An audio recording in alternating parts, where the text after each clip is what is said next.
Welcome to the Building Up Women in Property podcast. I'm your host, Rebecca Bangura, and I'm thrilled to have you here with me today.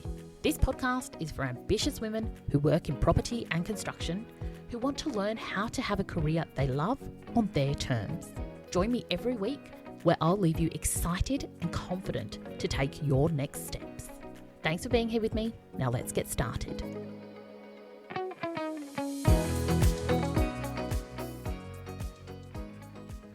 Last week, I was sick. I had the flu and I was out of action. And I don't often get sick like that, but I just had to rest. And as I lay in bed, everything felt incredibly overwhelming. The things I had to do and the daily challenges seemed huge. And every decision seemed impossible. And, frankly, my motivation was incredibly low. Fast forward to this week, and I have an entirely different perspective. The work is still there, along with some challenges, but my mindset, completely different. And it got me thinking, how often do we let our mindset dictate what's possible for our careers? How often do we let a mistake or a bad day or a tough conversation derail us? I think it happens all the time. In fact, I see it happen all the time.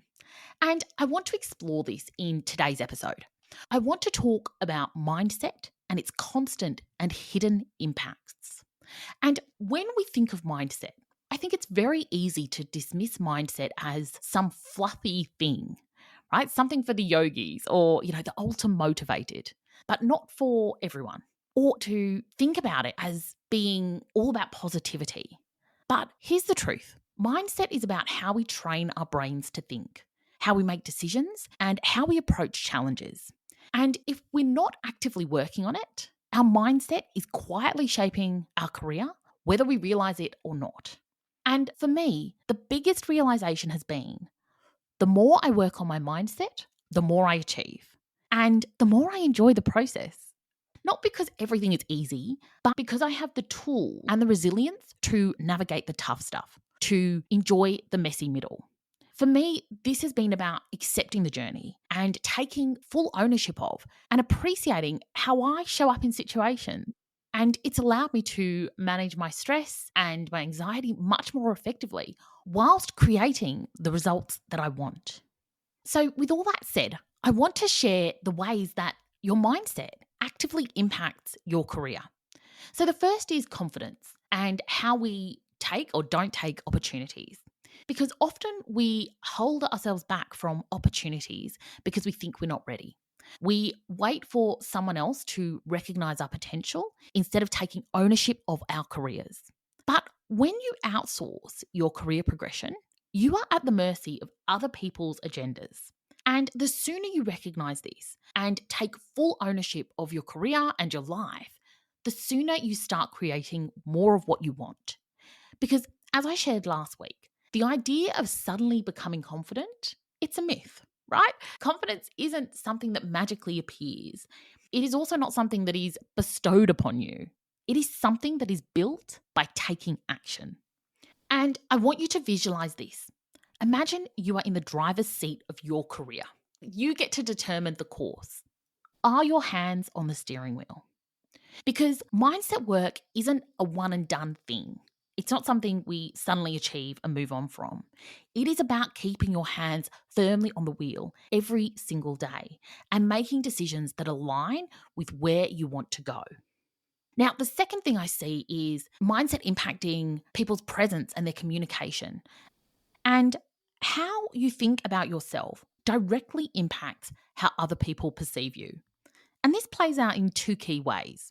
The first is around your contribution. And if you downplay your achievements or you hesitate to speak up or you don't own your expertise, people won't see your value. It's that simple. And let's be real, far too many women are doing incredibly valuable but invisible work. So I want you to ask yourself, am I showing up and being seen?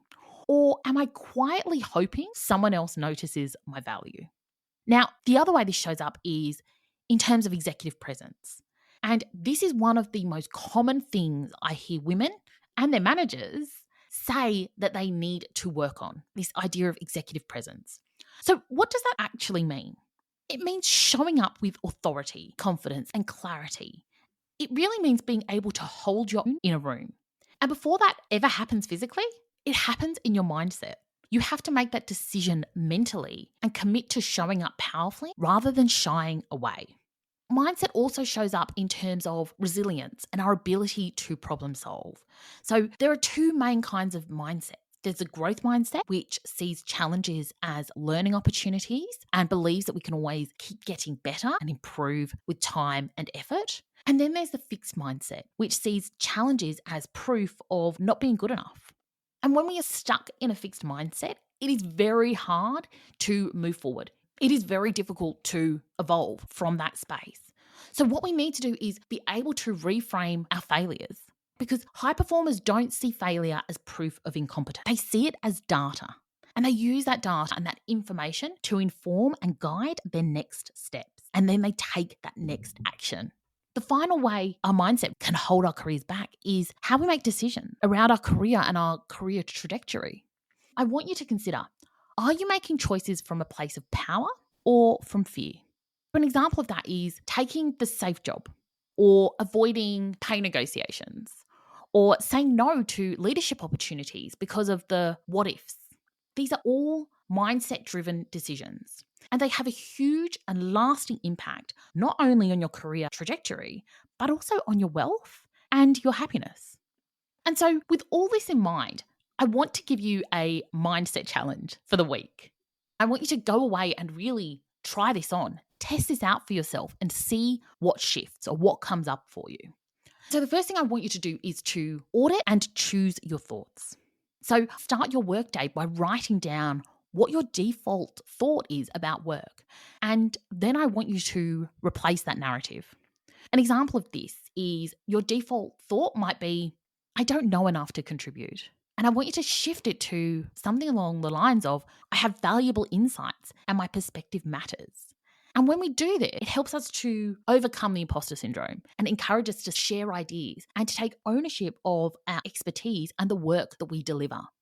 Another example might be, I have so much to do and I have to do everything myself. And I want you to shift this to, I can delegate and trust others to support me. In doing that, we build leadership skills, we avoid burnout, and we reinforce the importance of collaboration over control. Another one that might plague you is, I don't feel ready yet.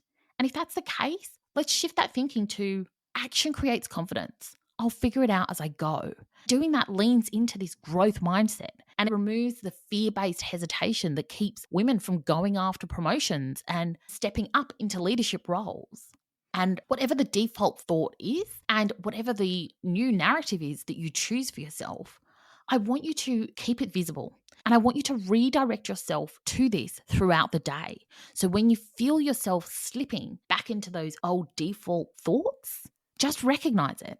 This is not about getting it perfect. This is about practicing this again and again and retraining your brain in the process to see the opportunity instead of obstacles. And every moment is an opportunity for us to choose a different thought that will empower us to move forward rather than keep us stuck. So practice this every day. Now, the other thing I want you to do is to pause and to check your mindset before you make any decisions, especially big decisions. Stop and ask, am I making this choice based on fear or possibility? And if I already believed in myself fully, would I do something different? They're two really powerful questions that can give you a different way of thinking about the decision in front of you.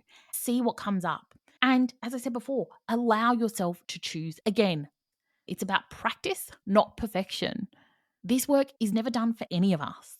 So don't get tripped up by trying to be perfect. Well, you're training our brains to move through the obstacles quicker so that we can get to the results we want faster. And I want to leave you with this final thought. Your mindset is shaping your career more than you think.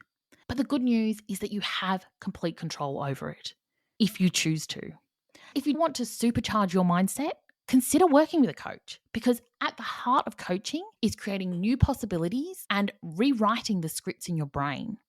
Now, if you're interested in this, I'm going to pop a link in the show notes where you can book a free strategy session with me and you can find out if coaching is right for you.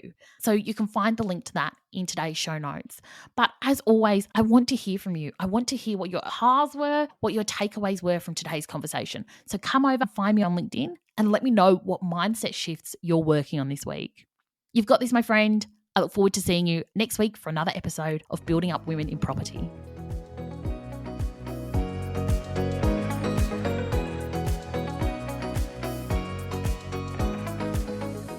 Thank you for joining me on the Building Up Women in Property podcast. I'm Rebecca Bangura, and if you'd like to learn more about what I do, head over to LinkedIn and connect with me. Have a beautiful day, and I'll see you next time.